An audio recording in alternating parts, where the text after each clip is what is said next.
Welcome back. آپ دیکھ رہے ہیں پروگرام گہری نظر سجاد میر کے ساتھ, اور ہم بریک سے پہلے بات کر رہے تھے صدر کا نجی دورہ بھارت کا کیا عالمی خطے پر اثر ڈالے گا, اور سجاد میر صاحب اس پر بات کر رہے تھے تو ہمیں جانا پڑا نیوز بریک کی طرف. تو میں چاہوں گی کہ آپ وہیں سے کنٹینیو کریں. جی اچھا, اس دورے کے حوالے سے یہ کہ ہم پاکستان ہندوستان کے تعلقات ہیں, اور اگر منموہن سنگھ آتے ہیں تو ہمارے ہاں تو مذاکرات کی ایک لمبی کہانی ہے جی. سورن سنگھ بھٹو کے مذاکرات, لمبے لمبے مذاکرات, دنوں میں پھیلے ہوئے, مہینوں میں پھیلے ہوئے, آخر پر چل کے ٹوٹ گئی ترک کر کے. کیا ہوتی ہے وہ, کوئی مجھے پورا یاد نہیں ہے. تو یاریاں ہماری ترک کر کے ٹوٹ جاتی ہیں. کچھ چھوٹا واقعہ ہوتا ہے, گڑبڑ ہو جاتی ہے. بمبے کا واقعہ ہوا, پتہ نہیں ہم کیا کیا کچھ کر رہے تھے, ہو جاتا ہے. ہمارے ہاں یہ کانسیپٹ پیدا ہو گیا کہ انڈیا ہمارے ساتھ تعلقات بہتر کرنا چاہتا ہی نہیں. اب جو دوسری مسئلہ پیدا ہوگا, کل مجھے بھارتی میڈیا کے لوگوں سے بات کرتے ہوئے اندازہ ہوا, اور عجیب و غریب اندازہ ہوا کہ ان میں ایک طرح کی ایروگنس بڑھتی جا رہی ہے. انڈینز میں ایروگنس بڑھتی جا رہی ہے, جو کہ ان کے ایک ریجنل سپر پاور کے سٹیٹس کا گویا ادراک ان کو ہو گیا ہے. ہم گویا ریجنل سپر پاور ہیں. اب ان کے لہجے میں ایک رونت اور ایک کبر کی بات آتی ہے. ایک وہ صاحب نے کہا کہ صاحب آپ نے کہا تھا ہم تعلقات چاہتے ہیں, اگر آپ نہیں چاہتے تو ہم تو نہیں چاہتے نا. آپ کی ضرورت ہے, معاشی ضرورت ہوگی تو آپ تعلقات بنا رہے ہیں. تو میں نے خیر ظاہر سخت جواب دیا, ہاتھ جوڑ کے عرض کیا کہ جان چھوڑ دیجئے, ہمیں کوئی ضرورت نہیں آپ کے تعلقات کی. جواب مجھے بھی وہی دینا پڑا. کہنے کا مطلب ہے کہ وہ اب اس طرح کی. پھر میں نے کہا کہ یہ دیکھیے, یہ میڈیا جو ٹیررزم دکھا رہا ہے, اگر آپ باز نہیں آئے تو تعلقات ٹھیک نہیں ہوں گے, اور آپ کا جو سپر پاور بننے کا خواب ہے وہ کبھی پورا نہیں ہوگا. وہ سٹیٹس آپ حاصل نہیں کر سکیں گے. بہرحال ایک دو باتیں تھیں جن پر میں نے خاص طور پر, آج بھی میرا نقطہ نظر وہی ہے, اس میں تبدیلی نہیں آئی, کہ ایک سمبولک ہے ان کا لاہور سے جانا. آج میں نے دیکھا ہے کہیں کسی نے لکھا ہے, جوتشی نے پوچھا تھا انہوں نے, تو انہوں نے تاریخ بتائی تھی اس تاریخ کو جانا, لیکن ساتھ یہ بھی تھا کہ آپ لاہور سے جائیں. یہ سمبولک تھا اگر کسی جوتشی نے بتایا ہے, کیونکہ جب خواجہ غریب نواز معین الدین چشتی اجمیر کو روانہ ہوئے, ہند کی سلطنت ان کے سپرد کی گئی, ہم انہیں نائب الرسول فی الہند کہتے ہیں. تو جب یہ سلطنت ان کے سپرد کی گئی تو انہوں نے لاہور ہی سے اپنے سفر کا آغاز کیا تھا, اور داتا گنج بخش علی حجویری کے مزار پہ چلہ کاٹا تھا.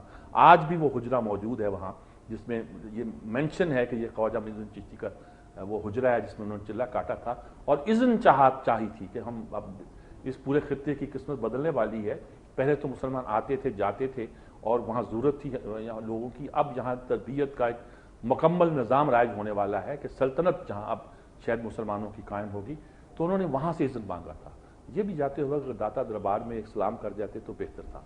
دوسرا سمبلزم جو اس کا تھا کہ لاہور سے جب بھی آپ جائیں انڈیا سے بات کرنے کے لیے, تو لازمی ہے, انہوں نے بلایا تھا نا اپنے اپوزیشن کے لیڈر کو کھانے پہ, تو لازمی تھا کہ یہ اپوزیشن کے لیڈروں سے بات کر کے جاتے. بھٹو شملہ پہ گئے تھے, بھٹو شملہ گئے تھے, بات چیت کر کے گئے تھے.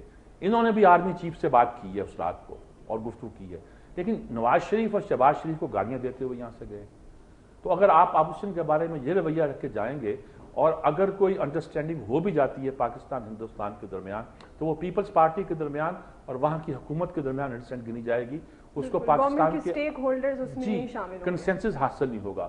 لیکن میرے خیال میں چونکہ اسے نجی دور رکھنا چاہتے تھے اور ان کا اصرار تھا, اس لیے انہوں نے کوئی ضروری نہیں سمجھا.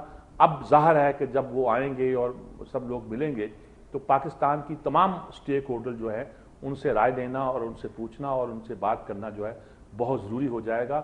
اور یہ بہت نازک معاملہ ہے جی. بھارت کے ساتھ تعلقات کہنے کو تو بڑا آسان ہے جی, کر لیں تعلقات اچھے بنا لیں, لیکن یہ بنتے بڑی مشکل سے ہیں جی. کیونکہ اگر دیکھیں تو کشمیر کا مسئلہ ابھی تک حل طلب ہے. وہ کشمیر پر تو بات ہی کرنے کو تیار نہیں ہوتے جی. وہ کہتے ہیں بمبے کی بات کرو ہمارے ساتھ, اور حافظ سعید کو ہمارے والے. بالکل, اس کا تو آپ نے خاصا انٹرویو بھی کیا جو یقیناً ہمارے ناظرین دیکھ بھی سکیں گے.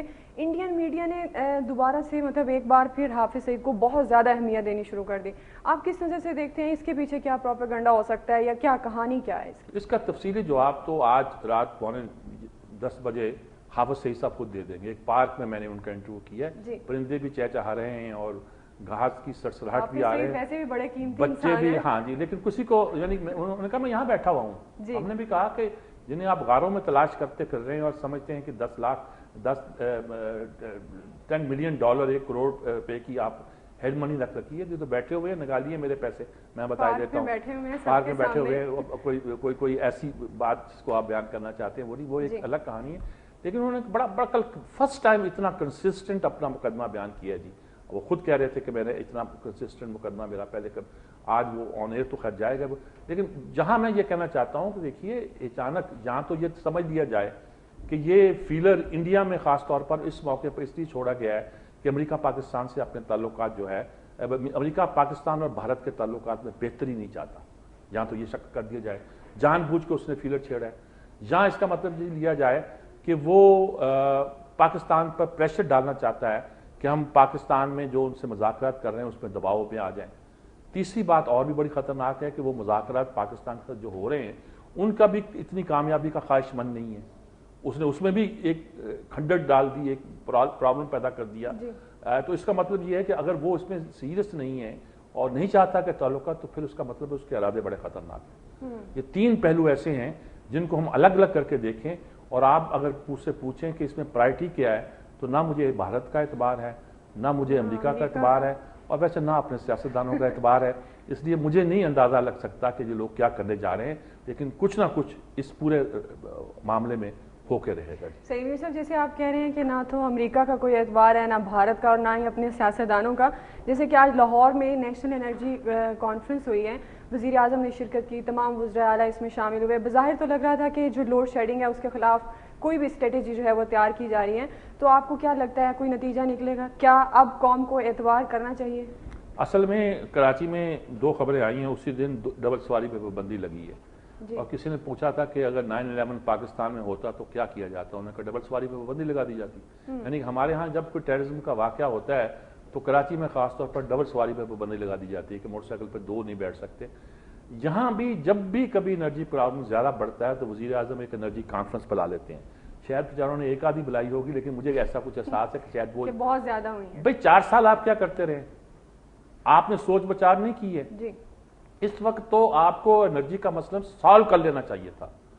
اب الیکشن جیئر آ گیا ہے, آخری سال ہے, آپ کا چل چلاؤ ہے, پتہ نہیں اس سے پہلے رخصتی ہو جائے, عدالت کوئی فیصلہ دے دے, اور آپ ابھی تک انرجی کانفرنس کر کے طے کر رہے ہیں کیا کرنا کیا ہے. اور طے کیا کرتے ہیں, چھٹیاں 2 دن کی کر دی جائیں اور 8 بجے دکانیں بند کر دی جائیں.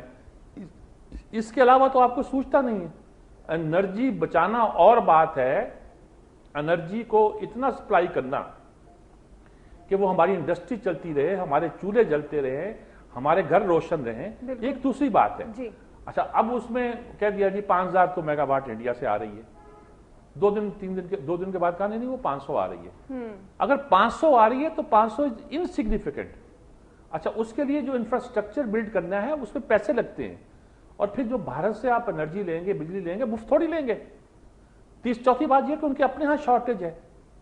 تو مطلب کیا ہے, مطلب یہ ہے کہ ایک پولیٹیکل بوم ہو سکتی ہے کہ کو کہا گیا ہو کہ جہاں آپ 3 گھنٹے کی لوڈ شیڈنگ کرتے ہیں, اتنا بڑا آپ کا ملک ہے, وہاں 3.25 گھنٹے کی کر لیجیے گا, 3 گھنٹے 5 منٹ کی کر لیجیے گا, تھوڑی سی یہ 500 میگا واٹ جو ہے پاکستان کو دے دیجیے گا. لیکن پاکستان کی ڈیپینڈنس بھی ہو جائے گی, پولیٹیکل اس پر جیسچر بھی ہو جائے گا. اور اگر وہی پیسے مفت تو نہیں دے گا, وہی پیسے ہمیں اپنی آئی پی پیز کو دیں, تو انرجی کا جو ڈیفیسٹ جہاں ہے ان کو فیول کے لیے دیں, یا وہ جو سرکولر ڈیٹ ہے اس کو ہم کھاتے میں دیں, تو وہ اتنی انرجی تو ہم یہاں سے بھی لے لیں گے. ہاں, اگر 5000 میگا واٹ ہے اور وہ بھی 2 سال سے پہلے نہیں مل سکتی, جیسا کہ میں نے اس پر ایک پروگرام بھی کیا تھا, تو اس کے باوجود اس پر سوچا جا سکتا ہے. ریلائنس پھر ہماری انڈیا پہ ہونا خطرناک ہوگا, لیکن فوری طور پہ تو ہمیں یہ کام کیا جائے. اس کے بعد کیا ہمیں روکا جائے گا؟ انڈیا وہ تو جو پائپ لائن آ رہی تھی ایران سے, وہ بیسیکلی تو انڈیا جانی تھی. ہم اس میں کہتے تھے تھوڑی سی گیس ہمیں بھی چاہیے, ہم بھی لے لیں گے اس میں. ہم جب یہ لوگ حکمران تھے, جمہوری حکومتیں تھیں, ہم تو یہ کہہ رہے تھے کہ ہم اپنی گیس بجلی جو ہے وہ انڈیا کو بیچیں گے, ہمارے پاس سرپلس ہے. اب ہم انڈیا سے بجلی مانگ رہے ہیں جن کی ہاں اپنی شارٹیج ہے. اب اس انرجی میں کانفرنس میں کیا ہوگا؟ اب آپ نے کوئی منصوبہ جو ہے وہ نہیں کیا. آپ یہی کہتے ہیں اچھا صوبے پیسے دے دیں. اب یعنی آپ نے 18ویں ترمیم کر کے اختیارات صوبوں کو دے دیے, وسائل دے دیے, اب ان سے مانگ رہے ہیں کہ تھوڑا تھوڑا مجھے دے دیں, اور ہم اس کو دے کر آئی پی پیز کو آپ کو انرجی دے دیتے ہیں. یہ کوئی طریقہ نہیں ہے جی. اور ہم نے صوبوں کو سپرد کر دیا ہے.